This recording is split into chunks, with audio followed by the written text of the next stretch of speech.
Humanity's forgotten colony returned. With a fleet older than the stars, Admiral Sarah Chen stood on the bridge of the Terran Sovereignty, her weathered hands gripping the command rail as the impossible sight filled the view screen. The fleet that had just dropped out of hyperspace defied everything humanity thought it knew about its own history. "Sensor readings confirm it, Admiral," Lieutenant Torres reported, his voice barely steady. 732 vessels. Hull composition. It's human, but the metallurgy is unlike anything in our databases. Some of those ships are reading as over 50,000 years old. Chen's jaw tightened. 50,000 years. Humanity had only achieved interstellar flight 800 years ago. The oldest human settlement outside Sol was barely 7 centuries old. Yet here was a fleet that predated recorded human civilization by millennia. "Admiral, we're receiving a transmission," Communications Officer Park announced. It's in Old Terran, but with linguistic drift patterns I've never seen. "Put it through."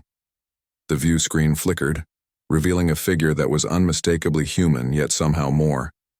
Taller, with features sharp as carved stone and eyes that held the weight of eons. Behind her, the bridge of her vessel stretched into impossible distances, its surfaces covered in symbols that seemed to shift when viewed directly. "Children of Terra," the figure spoke, her voice carrying harmonics that resonated in Chen's bones. "I am Fleet Mother Cassandra of the First Exodus. We have returned." Chen stepped forward, drawing on decades of diplomatic training. "I am Admiral Sarah Chen of the Terran Sovereignty. Our records show no knowledge of any First Exodus. Can you explain who you are?" Cassandra's expression softened with something that might have been amusement or sorrow. "Your records would not contain us, young Admiral. We departed Terra when your ancestors still painted in caves. We are humanity's first children among the stars, and we have been busy." The fleet around them began to move with a coordination that spoke of technology far beyond human understanding. Ships that dwarfed Earth's largest dreadnoughts glided through space like living things, their hulls bearing scars from battles fought in the deep void. "Busy doing what?" Chen demanded, her hand instinctively moving to her sidearm, a gesture that seemed pathetic in the face of such overwhelming power. "Preparing the galaxy for humanity's expansion," Cassandra replied. "Do you think it coincidence that every world your people have colonized was empty of intelligent life? That the trade routes you discovered were clear of hostile forces? We have spent 50 millennia clearing the path." Torres looked up from his console, face pale. "Admiral, I'm detecting massive gravitic distortions throughout the system. They're not just ships. Some of those readings suggest stellar engineering on an impossible scale." Cassandra nodded approvingly. "Your sensors are more advanced than we expected. Yes, we have learned to harness the power of stars themselves. The Andromedans taught us much before we convinced them to seek expansion elsewhere." "The Andromedans?" Chen's blood ran cold. The Andromedan Empire was the most powerful force in known space, controlling thousands of star systems with technology that made human achievements look primitive. "You fought the Andromedans?" "Fought?" Cassandra's laugh held no warmth. "Child, we did not fight them. We gave them a choice: expand toward the void between galaxies or be reduced to component atoms. They chose wisely." The implications crashed over Chen like a wave. Everything humanity thought it knew about galactic politics, about their place in the cosmos, had been orchestrated by these forgotten ancestors. "But why return now?" Chen asked. "Why reveal yourselves?" Cassandra's expression grew grave. "Because the galaxy faces a threat that even we cannot handle alone.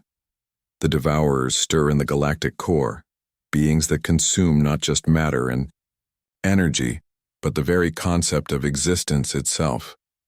They have slept for 60 million years, but our activities have finally drawn their attention." The view screen split, showing sensor readings from the galactic core. Even from impossible distances, the data was terrifying, entire star systems simply ceasing to exist, not destroyed, but unbecoming. "We need our younger siblings," Cassandra continued. "Your people possess something we have lost in our long exile: adaptability, creativity, the spark of innovation that comes from struggle. We have become efficient, but you still dream impossible dreams and make them real. Chen straightened, feeling the weight of species survival settle on her shoulders. What do you need from us? Everything, Cassandra replied simply. Your fleets, your colonies, your mines. But most importantly, we need you to remain human. We have become something more than human in our long journey, but in doing so, we may have lost the very qualities that make humanity unique. Around them, the ancient fleet began to deploy in defensive formations that spoke of battles fought across galactic distances. Ships older than human civilization, prepared for a war that would determine the fate of the universe itself. Chen activated her fleet-wide communications. All ships stand down from defensive postures. Prepare to coordinate with our elder siblings. Looks like humanity just got a lot bigger.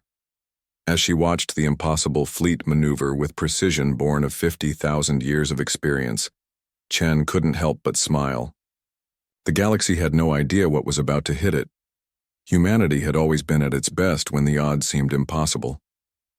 Now, with their forgotten family returned from the deep void, those odds had just shifted in their favor. The real question wasn't whether humanity could survive the coming darkness. It was whether the universe was ready for what humanity was about to become.